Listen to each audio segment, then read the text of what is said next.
Merah, saya ada yang baru punya jenis Tupperware. Sekejap ya, saya ambil.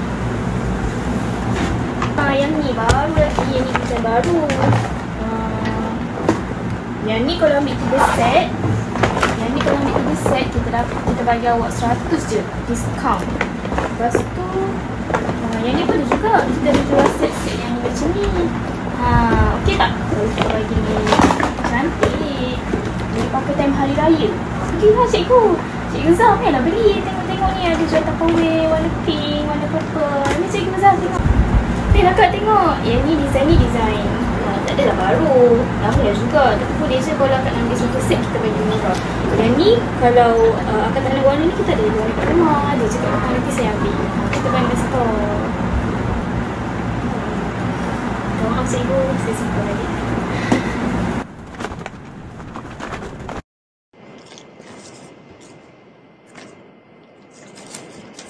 Sekarang waktu apa ya? Kenapa cikgu tak masuk lagi dah? Jadual lah kejap. Sekarang waktu bahasa Melayu. Dah pukul 10. Tapi cikgu tak masuk lagi. Cikgu bahasa Melayu ni selalu sangat masuk kelas lambat. Dah, kita kena pergi cari cikgu dekat bilik guru. Cikgu sudah sampai. Selamat pagi, cikgu.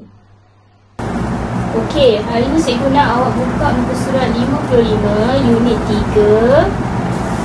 Kita akan belajar tentang kata nama. Okey, tentang kata nama. Kejap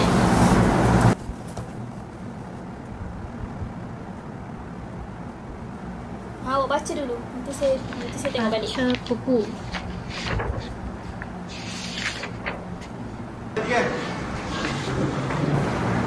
Ya, tengok kak. Yang stok tu tak ada lagi lah. Cikgu Nanti bunyi. kalau nanti saya beritahu akak Tengah cikgu sebab kata semalam saya apa? tanya akak, akak tak nak. Saya bagi kat orang lain dulu. Cikgu kata Okey. nak Okey, jual barang. bye-bye. Tak tahu jual barang apa. Okey, tengok semula yang kita buka tadi, muka surat 55. Cikgu, dah berapa kali saya nampak cikgu berniaga kat sekolah. Cikgu berniaga bukan pada waktu yang sesuai. Cikgu berniaga pada waktu PDPC, pada waktu cikgu bekerja. Cikgu perlulah memberikan tumpuan kepada kerja cikgu sebaik mungkin. Cikgu tahu apa yang akan jadi jika cikgu teruskan berniaga ni di sekolah ni. Cikgu akan mengganggu konsentrasi pelajar. Cikgu juga akan mengganggu guru-guru lain. Jadi cikgu juga akan memburukkan profesion perguruan ini jika orang luar dapat tahu perkara yang cikgu lakukan ini. Jadi saya harap cikgu dapatlah mengubah tingkah laku cikgu ini dan dapat fokus pada kerja cikgu supaya efisiensi cikgu tu dapat diteruskan dengan baik. Okey, terima kasih cikgu. Saya harap cikgu dapat berubah.